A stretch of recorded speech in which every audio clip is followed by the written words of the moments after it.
Welcome to the online Bible classes, Bible Now. வணக்கம். தேசிய வேதாகம கல்லூரி மாணவ கண்மணிகளே, தோழர்களே, அருமை பெற்றோரே, உலகளாவிய என் தமிழ் சொந்தங்களே, மீண்டுமாக இந்த வான்வழி வகுப்புக்கு உங்களை வரவேற்கிறதுல மகிழ்ச்சி அடைகிறேன். இந்த நாட்களில் போதகர்களுக்கான ஒரு நிருபம், பாஸ்டரல் எபிசில் என்று இதை நாம் அழைக்கலாம். தீமோத்தேயுக்கு எழுதின முதலாவது நிருபம். திருச்சபையில் ஒரு போதகர் எப்படி நடந்து கொள்ள வேண்டும்? முதலாவது, திருச்சபை இயேசு கிறிஸ்துவின் வார்த்தையின்படி நடக்க வேண்டும். அந்த வார்த்தைக்கு எதிரடியான கட்டுக்கதைகளும் வம்ச வரலாறுகளும் தவறான போதனைகளையும் நாம் துரத்த வேண்டும். அந்த விஷயத்தில் 33ஆம் ஆண்டு எருசலேம் நகரத்தில் தொடங்கின அந்த திருச்சபை காலப்போக்கில் அது குருடாகி, செவிடாகி, முடமாகி, ஊனமாகி இருக்கிறதை இன்றைக்கு நான் பார்க்கிறேன். மார்க்கம் மதமாக மாறிவிட்டது. இந்த கருத்தை நான் எவ்வளோ முறை சொன்னாலும், நீங்கள் எவ்வளோ முறை காதில் வாங்கினாலும் அதை குறித்த ஒரு தீவிரம் இல்லாமல் ஒரு அசட்டையாக நீங்கள் இருக்கிறத நான் பார்க்கிறேன். என் அன்பு சகோதரர்களே, 1 தீமோத்தேயு 1ஆம் அதிகாரம் 11வது வசனம் முதல் 20 வரை இன்றைக்கு நாம் தெரிந்து கொண்ட ஒரு பகுதி. இந்த 11வது வசனத்தில் தேவன், சுவிசேஷம், நியாய தீர்ப்பு, இதை குறித்த ஒரு தகவலை நாம் படிக்கிறோம். God, gospel, judgement. நித்தியானந்த தேவனுடைய மகிமையான சுவிசேஷத்தின்படி எனக்கு ஒப்புவிக்கப்பட்டிருக்கிற, கவனியுங்கள், பேனால் அடிக்கோட்டிடுங்கள், ஆரோக்கியமான உபதேசத்திற்கு எதிரடியாக இருக்கிற மற்ற எந்த செய்கைக்கும் விரோதமாய் விதிக்கப்பட்டிருக்கிறது. இந்த வசனத்தில் ஆரோக்கியமான உபதேசம், ஆரோக்கியம் சொன்னால் உடலில் எந்த வலியும் இல்லை, எந்த குறையும் இல்லை, அதை தான் நம்ம ஆரோக்கியம் சொல்கிறோம். அது மாதிரி நாம் நம்புகிற உபதேசம், நமக்கும் கிறிஸ்துவுக்கும் இடையில் உள்ள அந்த உபதேச கருத்துகள், அந்த போதனைகள் குறைவில்லாமல் இருக்க வேண்டும். ஆரோக்கியமான உபதேசம். அந்த உபதேசம் நித்தியானந்தம் உள்ள தேவனுடைய சுவிசேஷமாக இருக்கிறது. ஆகவே நீங்கள் அந்த வார்த்தையின்படி நடக்க வேண்டும். அதற்கு விரோதமாக நடந்தால் உங்களுக்கு தீர்ப்பு வைக்கப்பட்டிருக்கிறது. இந்த இடத்துல பவுலடியார் தன்னுடைய பழைய வாழ்க்கையை நினைவு கூறுகிறார். பாருங்கள், 12ஆம் வசனம். என்னை பலப்படுத்துகிற நம்முடைய கர்த்தராகிய இயேசு கிறிஸ்து, கவனிங்கள், என்னை உண்மை உள்ளவன் என்று எண்ணி இந்த ஊழியத்துக்கு ஏற்படுத்தினபடியினால் ஸ்தோத்திரிக்கிறேன். 13ஆம் வசனம் பாருங்கள். முன்னே நான் தூஷிக்கிறவனாகவும் துன்பப்படுத்துகிறவனாகவும் கொடுமை செய்கிறவனுமாயிருந்தேன். அப்படி இருந்தும் நான் அறியாமல் அவிசுவாசத்தினாலே அப்படி செய்ததனால் இரக்கம் பெற்றேன். 2 விஷயங்களை இங்கே சொல்கிறார். அறியாமல், அவிசுவாசத்தினால். இன்றைக்கு எல்லா மனிதர்களும் இந்த சத்தியத்தை அறியாமல் இருக்கிறாங்க. சில பேர் அறிந்தால் அதை விசுவாசிக்க மறுதளிக்கிறாங்க. பவுலடியாருடைய வாழ்க்கையை சுருக்கமாக இங்கே பார்க்கிறோம். முன்னே நான் தூஷிக்கிறவனாகவும் துன்பப்படுத்துகிறவனாகவும் கொடுமை செய்கிறவனுமாய் இருந்தேன்.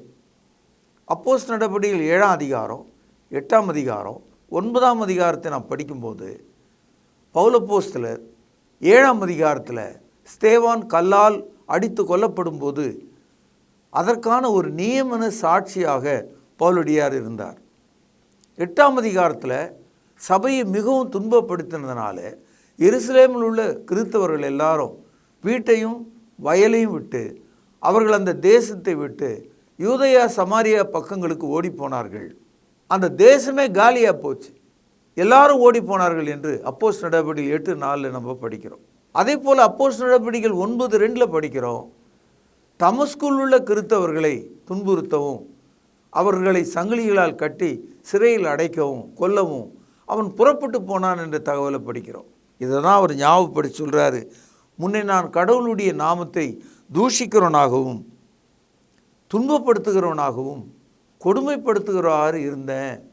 அறியாமல் செஞ்சிட்டேன், அவிசுவாசத்தினால செஞ்சிட்டேன், நீங்களும் அப்படி இருப்பீர்களானால் மனம் மாறுங்கள். ஒரு முக்கியமான தகவலை சொல்கிறார். முதல் நூற்றாண்டு காலத்தில் ரோம பேரரசன் இடத்துல போய் பேசுறதுன்றது முடியாத காரியம். காரணம், அக்காலத்தில் அவன் ஒரு கடவுளுக்கு சமமாக இருந்தான். ரோமர்களே ரோம பேரரசனை சந்திக்க முடியாது. அப்படி இருக்கும்போது ரோமர்கள் அல்லாத மற்ற மக்கள் ஒரு அடிமைகளைப் போல தான். அவர்களில் ஒருவன் போய் பேரரசனை சந்திக்க முடியாது. அப்படி சந்திப்பதாக இருந்தால் அவன் அரண்மனைக்குள்ளே சென்று முழங்கால் படியிட்டு 2 கைகளை உயர்த்தி ராஜாவே வாழ்க என்று சொல்லி பிறகு தன்னுடைய குறையையோ அவன் சொல்ல வேண்டும். அதாவது அரசன் சரிதான், அவன் நீதியானவன், அவனுடைய நீதி சட்டம் சரியானது, அவனுடைய துலாபாரம் சரியாக இருக்கிறது என்ற ஒரு அறிக்கையை செய்ய வேண்டும்.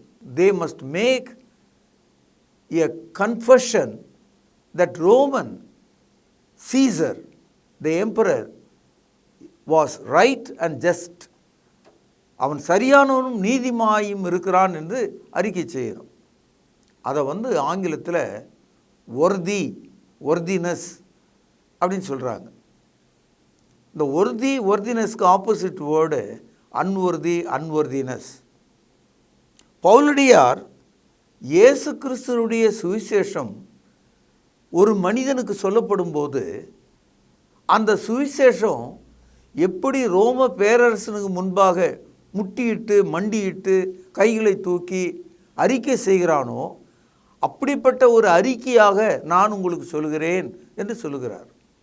அதாவது பவுலடியார் என்ன சொல்லுகிறார், பாவியாகிய ஒவ்வொரு மனிதனுக்கு முன்னால் ஐயா நான் உங்களுக்கு முட்டி போட்டு 2 கையை உயர்த்தி ஒரு செய்தியை சொல்கிறேன், கவனியுங்கள். இது எல்லாத்துக்கும் மேலான ஒர்தியான ஒரு விஷயம், எல்லா அங்கீகரிப்புக்கும் மேலான ஒரு விஷயம், ப்ளீஸ் லிசன் என்று சொல்கிறார். எந்த அளவுக்கு அந்த ஊழியக்காரர் அந்த வார்த்தையை சொன்னார்னு பாருங்கள். 1ஆம் அதிகாரம் 15வது வசனம். உங்கள் கையில் உள்ள பேனாவில் அந்த வசனம் முழுவதையும் ஒரு வட்டமிடுங்கள். பாவிகளை ரட்சிக்க கிறிஸ்து இயேசு உலகத்தில் வந்தார் என்கிற வார்த்தை, கவனியுங்கள், உண்மையும் கவனியுங்கள், எல்லா அங்கீகரிப்புக்கும் பாத்திரமானது. அவர்களில் பிரதான பாவி நான். பவுலடியார் தன் நெஞ்சின் மேலே கையாலே குத்தி கொள்கிறார். எப்பொழுது அவர் இயேசுவை சிலுவையில் அறையப்பட்டவர் என்று உணர்ந்தாரோ, அவருடைய மரணத்தை குறித்து புரிந்து கொண்டாரோ, அவருடைய உயிர்த்தெழுதலை குறித்து விளங்கி கொண்டாரோ, தான் எவ்வளோ பெரிய பாவி என்பதையும் புரிந்து கொண்டார். Paul made a statement that I am the chief sinner. உண்மையில் பவுலை விட நம்ம மோசமான 1000 மடங்கு சீஃப் சின்னர்கள். பவுலடியார் பிலிப்பியர் 3ஆம் அதிகாரத்தில் படிக்கிறோம், அவ்வளோ தகுதியுடைய மனிதன், நியாயப்பிரமாணத்தின்படி குற்றம் சாட்டப்படாதவன். அப்பேற்பட்ட பரிசேயனாகிய அந்த பவுல் இயேசு கிறிஸ்துவினுடைய மரணத்தை பார்க்கும்போது அவன் முழங்கால் படியிட்டு தேவனுடைய அந்த ஒர்தி சாக்ரிஃபைஸை, எல்லா அங்கீகரிப்புக்கும் பாத்திரமான அந்த சுவிசேஷத்தினுடைய அந்த பலியை குறித்து பேசும்போது, ஐயா நான் ஒரு பிரதான பாவின்னு சொன்னார். கிறிஸ்தவர்கள் மத்தியில் நான் ஒரு பாவின்னு நினைக்கிறதே தப்புன்னு நினச்சிட்டு இருக்காங்க. எப்போ நினைவுக்கு வந்தால் அன்னைக்கு தான் பாவின்னு நினைக்கிறாங்க. நாம் பாவ உணர்வை அடையாத வரைக்கும் பரிசுத்த ஆவிக்குள்ளே வாழ முடியாது. Unless you have the feeling and the emotion of sin, you never understand the anointing of the Holy Spirit in your life. Because when the Holy Spirit comes, He will convict of your sin. He will convict God's righteousness. He will also convict the future judgment. பரிசுத்தாவினுடைய முதல் 3 வேலைகள் நம்முடைய பாவத்தை உணர்த்துவது, நீதியை உணர்த்துவது, நியாய தீர்ப்பை உணர்த்துவது. அப்போ பரிசுத்தாவி உடைய ஒரு மனிதன் தன்னுடைய பாவத்தை உணராமல் இருக்கிறான் என்று சொன்னால் அங்கே பரிசுத்தாவி இல்லை என்று தான் பொருள். ஆகவே என் அன்பு சகோதரர்களே, நீங்கள் பரிசுத்தாவிக்குள்ளே கிறிஸ்தவர்களாக இருந்தால் பாவ உணர்வை குறித்து எப்போதும் உணரத்தக்கதான ஒரு சென்சிட்டிவ் ஹார்ட் உங்களுக்குள்ளே இருக்க வேண்டும். இங்கே ஒரு கருத்தை சொல்கிறார், பாவிகளை ரட்சிக்க, டு சேவ் த சின்னர். உலகத்தில் நம்முடைய நாடை எடுத்துக்கொண்டால் கடவுள் 10 அவதாரம் எடுத்ததாக சொல்கிறார்கள். அதை தான் தசாவதாரம்னு சொல்கிறோம். இதை கேட்டுக்கொண்டிருக்கிற நீங்கள் இந்த தசாவதாரத்தில் ஒன்று வணங்குற மனிதனாக இருக்கலாம், நம்புகிற மனிதனாக இருக்கலாம். ஒரு சின்ன கேள்வி நான் கேட்குறேன், is there any incarnation or is there anyone who claims God that they came into this world to save sinners? பாவிகளை ரட்சிப்பதற்காக எந்த அவதாரமாவது இந்த உலகத்தில் பிறந்திருக்குதா? எவனாவது அதை குறித்து பேசுகிறானா? இதை நீங்கள் எண்ணி பார்க்கணும். இன்றைக்கு சாமியார்கள், பாபாக்கள், மோட்டிவேஷ்னல் ஸ்பீக்கர்ஸு இவங்கெல்லாம் பார்த்தீங்கன்னா நீங்கள் எப்படி வாழலாம் என்பதற்கு உங்கள்கிட்ட ஒரு 500-5000 ரூபாய் வாங்கிட்டு ஒரு புத்திமதியை சொல்லித்தரான்.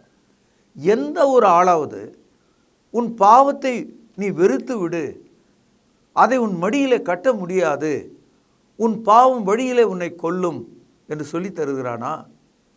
இல்லை. ஆதியாகமம் 4:7 படிக்கிறோம், பாவம் உன் வாசற்படியிலே படுத்திருக்கும். என்னாகமும் 32ஆம் அதிகாரம் 23ஆம் வசனத்தில் படிக்கிறோம், உன் பாவம் உன்னை தொடர்ந்து பிடிக்கும்.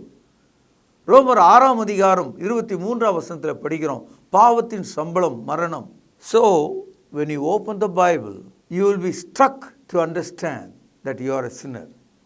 இந்த வேதாகமத்தை நம்ம திறந்து படிக்கும்போது நான் பாவி என்பதை எனக்கு அது உணர்த்துகிறது. நான் கிறிஸ்துவின் சிலுவையை நோக்கி பார்க்கும்போது, அவருடைய மரணத்தை நோக்கி பார்க்கும்போது, மரணம் எனக்கு ஒரு செய்தியை சொல்லுகிறது, நான் யார் என்று எனக்கு சொல்லுகிறது.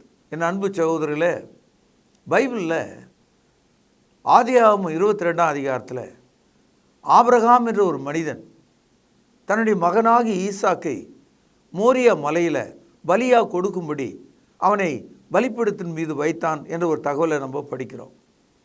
ஆனால் அந்த செய்தியை நம்ம தொடர்ந்து படித்தா, ஆபிரகாம் தன்னுடைய கத்தினால் மகனை குத்துவதற்கு கையை இறக்குகிறார்.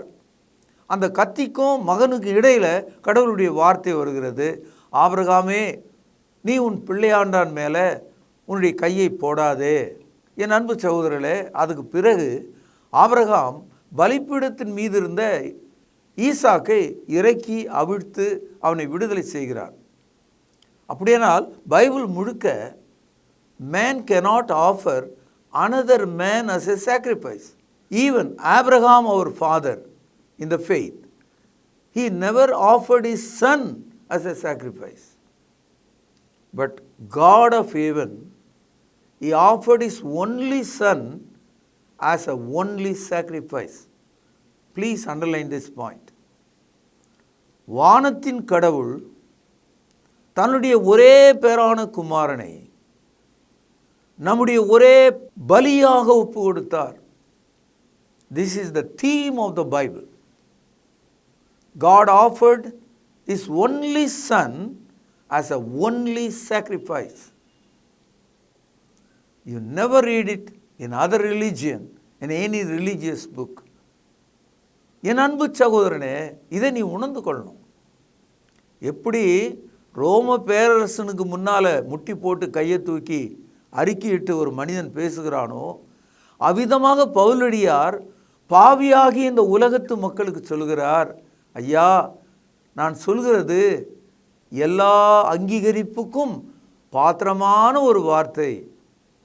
that Christ Jesus died for our sin. This is acceptable and worthy என்று சொல்கிறார். மீண்டும் வாசிக்கிறோம் பாருங்க, பாவிகளை ரட்சிக்க கிறிஸ்து இயேசு உலகத்தில் வந்தார் என்கிற வார்த்தை. வார்த்தை தான் சுவிசேஷம். அந்த வார்த்தை தான் உங்களுக்கு நான் பிரசங்கம் பண்ணிட்டு இருக்கேன். வார்த்தை உலகத்தில் வந்தார். இயேசு கிறிஸ்து வானத்தில் இருந்து கொண்டு இந்த வேலையை செய்யலை. அவர் மண்ணுக்கு வந்தார். அவர் புழுதியிலே நடந்தார். தன்னை விட 2 மடங்கு 3 மடங்கு எடை உள்ள மரச்சிலுவையை சுமந்தார்.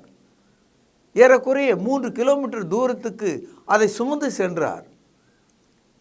கல்வாரி மலையில் அவரை அந்த சிலுவையில் அடித்து 3 மணி நேரம் தொங்க செய்தார்கள். அவருடைய தலையிலே முள்முடி, அவருடைய கைகளில் ஆணிகள், கால்களில் ஆணிகள், முடிவில் அவருடைய விலாவை குத்தி அவருடைய சரீரம் இறந்து போனதை நாம் பார்க்கிறோம். இந்த பலி, இந்த மரணம், வானத்திலிருந்து வந்தவர் பாவங்களை மன்னிக்கிறவராக வந்தார், பாவிகளை ரட்சிக்கிறவராக வந்தார். You must understand the truth. Jesus not only the sacrificed on the cross, but he is the savior of your sin.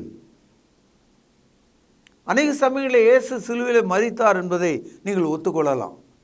ஆனால் அவர் உங்களை ரட்சிக்கிறார் என்பதை ஒத்துக்கொள்கிறீர்களா? Have you ever thought that he is the savior of your life? You may confess Christ is the sacrifice for the sinner. But how much personally you understand the truth? எவ்வளவு தனியாக அதை புரிந்து கொண்டீர்கள்? மத்தேயு 1:21 படிக்கிறோம்.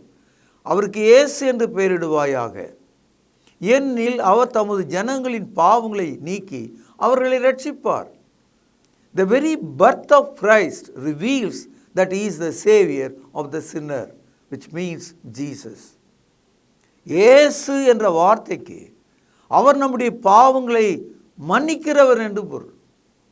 என் அன்பு தாயே, தகப்பனே, இளைஞனே, நீங்கள் நெருப்புக்குள் கையை வைத்தால் ஆரம்பத்திலே உங்கள் கையில் உள்ள குளிர்ச்சினால் சில நொடிகள் உங்களுக்கு வித்தியாசம் தெரியாது. ஆனால் தொடர்ந்து நெருப்பிலே கை வைத்தால் உங்கள் தசை வெந்து அது அழிந்து விடும்.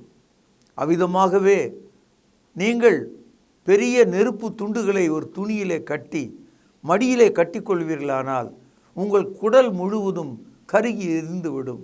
அவ்விதமாக பாவங்களை நெருப்பைப் போல இடுப்பில் கட்டுகிறவன் ஒழிந்து போவான், தன் பாவங்களை அறிக்கையிடுகிறவன் வாழ்வடைவான், அவைகளை மறைக்கிறவனோ சேதமடைவான். ஆகவே பாவிகளை ரட்சிக்க, the truth about Christianity, Christ came to save the sinner. Salvation is the theme of the New Testament. God gave his only son as a only sacrifice. இதை நீங்கள் மனசில் வச்சுங்க. சில சமயங்களில் ரிடம்ஷன் என்ற ஒரு வார்த்தை, மீட்பரானார், மீட்பு. நம்ம சில சமயங்களில் பொருளை அடமானம் வைக்கிறோன்னு வைங்க, அப்படி அடமானம் வச்சது வட்டிக்கு மேலே வட்டி போய் நீங்கள் வச்ச அசலை விட அந்த வட்டி 100 மடங்கு ஆயிடுச்சுன்னு வச்சுங்க, நீங்கள் அதை மீட்க மாட்டீங்க. ஏன் மீட்க மாட்டோன்னா, 100 மடங்கு வட்டி கொடுக்குறத விட அந்த அசலையே விட்டுறலாம். ஏன்னா அந்த 100 மடங்கு வட்டினால் வேறு பொருள் வாங்கிக்கலாம். ஆனால் ஒரு சிலர் அந்த மாதிரி 100 மடங்கு வட்டி ஏறினா கூட அதை மீட்க முயற்சி பண்ணுவாங்க. ஏன்னு கேட்டால் அது திருமணத்தன்று கட்டப்பட்ட ஒரு தாலி, அதனால் அவங்க அதுக்கு அதிக மதிப்பு கொடுக்குறாங்க. அந்த மாதிரி தேவன் கூட தமது சாயலாகவும் தமது ரூபத்தின்படியும் தமது ஆவிலும் உருவாக்கப்பட்ட மனிதனை மீட்பதற்காக அவர் மீட்பராக மாறினார். எல்லா மனுஷரையும் மீட்கும்படி இயேசு சிலுவையிலே மரித்தார். அநேக சமயங்களில் நம்முடைய எண்ண ஓட்டத்தில் இயேசு கிறிஸ்து மரித்தது அவருடைய அப்போஸ்தலர்களுக்காக, அவருடைய இனமாகி யூத மக்களுக்காக, எனக்கும் அவருக்கு எந்த சம்பந்தமும் இல்லை, நான் ஒரு அந்நியன், நான் ஒரு இந்து, நான் ஒரு முஸ்லீம், நான் ஒரு தேவனற்றவன் என்றெல்லாம் நீங்கள் நினைக்கலாம். ஆனால் நீங்கள் ஒரு மனிதன் என்று நினைத்தால் உங்களுக்காகவும் அவர் மரித்திருக்கிறார். Any religion and philosophy, traditions of man, if you think you are a man, you are a candidate, need to be saved. நீங்கள் ரட்சிக்கப்பட வேண்டிய ஒரு நபராக இருக்கிறீர்கள். பவுல் அப்போஸ்தலர் தீமோத்தேயுக்கு என்ன சொல்கிறார்? சபையில் உள்ள இந்த மக்களுக்கு இயேசு உங்களுடைய இரட்சகர் என்பதை தெளிவாக புரிந்து வாழுங்கள் என்று சொல்கிறார். 18வது வசனம், என் குமாரனாகிய தீமோத்தேயுவே, உன்னை குறித்து முன் உண்டான தீர்க்க தரிசனப்படியே நீ அவைகளை முன்னிட்டு கவனிங்கள், நல்ல போராட்டம் பண்ணும்படி இந்த கட்டளையை உனக்கு ஒப்புவித்தேன். விசுவாசமும் நல் மனசாட்சியும் உடையவனாயிரு. பவுலடியார் தீமோத்தேயுக்கு சொல்கிறார், ஓ தீமோத்தேயே, என் மகனே, உனக்கு கொடுக்கப்பட்ட இந்த ஊழியத்தில் எப்படி நீ இருக்கணும்? நல் மனசாட்சி உடையவனாயிரு, விசுவாசம் உடையவனாயிரு. 2 வார்த்தைகள் இங்கே வருது, faith and good consciousness. A Christian preacher must have this parallel. Faith and consciousness go together.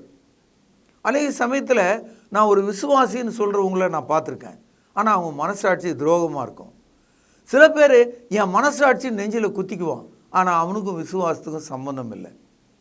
ஆகவே தீமோத்தேயுவே, நீ விசுவாசமும் நல் மனசாட்சி உள்ளவனாய் இரு.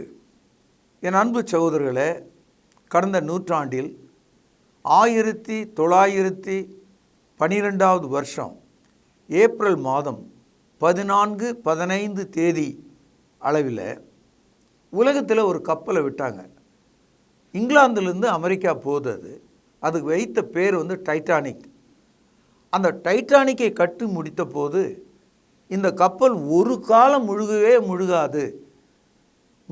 முழுகாது என்ற ஒரு பெரும் கோஷத்தோடு தான் அதை முதல் வெள்ளோட்டம் அனுப்பினாங்க. அதில் ஏறக்குறைய 2200 பேர் பயணம் செய்தாங்க. அந்த கப்பல் பெரிய நம்பிக்கையோட ஒரு பெரும் சேலஞ்சாக, சவாலாக அது கடலில் பயணித்தது. ராஜ குடும்பம் முதல்ல இருந்தது. கப்பல் சிம்பந்திகள் இருந்தாங்க. கீழ்த்தட்டில் அடிமைகள் இருந்தாங்க. 3 தட்டுகள், அடுக்குகள் கொண்ட ஒரு கப்பலாக இருந்தது. உங்களுக்கு எல்லாருக்கும் தெரியும், நிச்சயமாக கேள்விப்பட்டிருப்பீங்க, டைட்டானிக் கப்பல். நடந்தது என்னன்னா, ஒரு இரவில் ஒரு பனிப்பாறை கடலில் மிதந்து கொண்டிருந்தது. அந்த பனிப்பாறையின் மேலே அது மோதுகிறது. முன்பக்கத்தில் அது மோதும்போது முன்பக்கம் உடைகிறது. அப்படியே அந்த டைட்டானிக் கப்பல் மொத்தமாக அப்படியே சிங்க் ஆகாமல், முழுகாமல், அப்படியே கொஞ்சம் கொஞ்சமாக முகவாட்டத்தில் அது அப்படியே குனிய ஆரம்பிச்சது. 2200 பேர் இருந்த அந்த கப்பலில் காப்பாற்றப்பட்டவர்களை விட செத்தவர்கள் தான் அதிகம். ஏறக்குறைய 1600 பேர் அந்த கடலில் முழுகி செத்து போனாங்க. முழுகாத கப்பல் என்று பெயரோடு அனுப்பப்பட்ட டைட்டானிக் அழிந்ததை நம்ம பார்க்குறோம். சரி, இந்த கப்பல் எதனால் அழிந்ததுன்னா, ஒரு இயற்கையினால் அழிந்தது. ஒரு பெரும் பனிப்பாறையில் இரவில் மோதினதனால் அழிந்தது. அந்த கப்பலில் போதுமான பாதுகாப்பு படகுகளோ அல்லது காப்புரைகளோ இல்லாதனால் மக்கள் அங்கே செத்தாங்க. காரணம் நமக்கு தெரியுது. ஆனால் ஒரு கிறிஸ்தவர் நித்தியானந்தமுள்ள சுவிசேஷத்தை, பாவிகளை ரட்சிக்க வந்தவர் என்னை மீட்டு கொண்டார் என்ற அந்த அறிவை, அந்த விசுவாசத்தை, அந்த நல் மனசாட்சியை இழந்து விடும்போது, when you lose your faith and conscience that Christ being the Savior and He saved you, you being the ship and you break yourself, அதாவது விசுவாச கப்பலை தனி மனிதனாக நீங்களே உடைத்து விடுகிறீர்கள் என்று பொருள். வேறு விதமாக சொல்கிற, ஒரு படகு எடுத்துக்குவோம். நீங்கள் மட்டும் அதில் போயிட்டுருக்கீங்க, துடுப்பு போட்டுக்கிட்டு போகிறீங்க. உங்களுக்கு பைத்தியம் பிடிச்சி அந்த படகுல ஒரு பெரிய ஓட்டை போடுறதா வச்சுக்குவோம். அந்த படகுக்கு என்ன நடக்கும்? தண்ணீர் குபு குபுன்னு உள்ளே ஏறிடும். தண்ணீர் ஏற ஏற படகு தண்ணிக்குள்ளே முழுக ஆரம்பிக்கும். நீங்களும் அதில் தான் இருக்கீங்க. அப்போ உங்களை காப்பாற்ற முடியாது. Can you make a big hole on your boat as you are sailing? This is what happened when you lose your faith and consciousness that Christ being your Savior and He saved you, and if you misuse it, your ship is broken. இதை தான் ship விரிக் அப்படின்னு சொல்கிறாங்க, கப்பற் சேதம் என்று சொல்கிறாங்க. பாருங்கள், verse 19, 19ஆம் வசனம். இந்த நல் மனசாட்சியை தள்ளிவிட்டு விசுவாசமாகிய கப்பலை சேதப்படுத்தினார்கள். They damaged the ship. They made a hole in the ship. They cracked the ship. இன்றைக்கும் கப்பல்கள் கடலில் மூழ்குவதை குறித்து கேள்விப்படுகிறோம். இப்போ டைட்டானிக் ஷிப்பில் ஏறக்குறைய 2200 பேர் இருந்தான். ஒரு ஆள் கூட தப்பு பண்ணல. ஆனால் எதிர்பாராத ஒரு பனிப்பாறையில் மோதினதுனால அது உடைஞ்சது. ஆனால் ஒரு கிறிஸ்தவன் தனிப்பட்ட வாழ்க்கையில் உன்னுடைய விசுவாசத்தை இழந்து விடும்போது, உன்னுடைய மனசாட்சியை தள்ளிவிடும்போது, கிறிஸ்துவனுடைய இரட்சகராக இருக்கிறார் என்பதை மறந்து விடும்போது, தனிப்பட்ட உன்னுடைய கப்பலை போன்ற உன்னுடைய வாழ்க்கை நொறுங்கிவிடும். நீங்கள் ஒரு கப்பல்னு வச்சுக்குவோம். உங்கள் கப்பலை நீங்களே ஓட்ட போட்டீங்க, நீங்களே அதை உடைச்சிட்டீங்க. பாருங்கள், இந்த நல்மனசாட்சியை சிலர் தள்ளிவிட்டு விசுவாசமாகிய கப்பலை சேதப்படுத்தினார்கள். என் அன்பு சகோதரர்களே, இப்படிப்பட்ட மக்களை காப்பாற்றுவது மிகவும் கடினம். எபிரேயர் 6ஆம் அதிகாரம் 4 முதல் சில வசனங்களை வாசிக்கிறேன், கவனியுங்கள். ஏனெனில் ஒரு தரம் பிரகாசிக்கப்பட்டும் பரம-ஈவை ருசி பார்த்தும் பரிசுத்தாவியை பெற்றும், கவனியுங்கள், தேவனுடைய நல்வார்த்தையும் இனி வரும் உலகத்தின் பலன்களை ருசி பார்த்தும், கவனித்து அடிக்கோடு போடுங்கள், மறுதலித்து போனவர்கள் தேவனுடைய குமாரனை தாங்களே மறுபடியும் சிலுவிலே அறைந்து அவமானப்படுத்துகிறபடியால் மனம் திரும்புவதற்கு ஏதுவாக அவர்களை மறுபடியும் புதுப்பிக்கிறது கூடாத காரியம். It is impossible for them to be renewed because they themselves break the ship of faith. ஆகவே அன்பு சகோதரர்களே, God gave His only Son as only Savior and only sacrifice.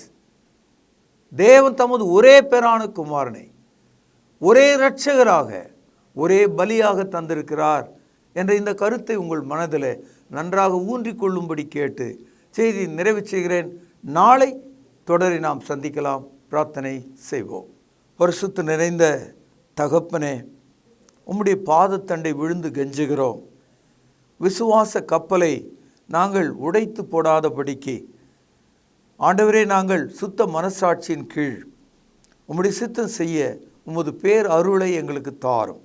ஆண்டவர் இயேசுவின் நாமத்தில் ஜெபம் கேளும் ஜீவனுள்ள எங்கள் நல்ல பிதாவே, ஆமேன். மாசில்லா சுத்தமா திரு புண்ணிய தீர்த்தத்தினால் குற்றம் நீங்கி விட குணமாறேற்ற ஆட்டுக்குட்டியின் இரத்தத்தினால்.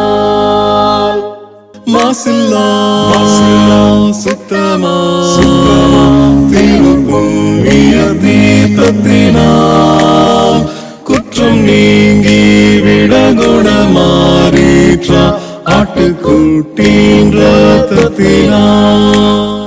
தொடர்பு கொள்ள வேண்டிய முகவரி: திருமறை நேரம், 58 சர்ச் தெரு, குமரன் நகர், சென்னை 6,82,000. தொலைபேசி எண் 0442550082. செல்போன் 9385500882.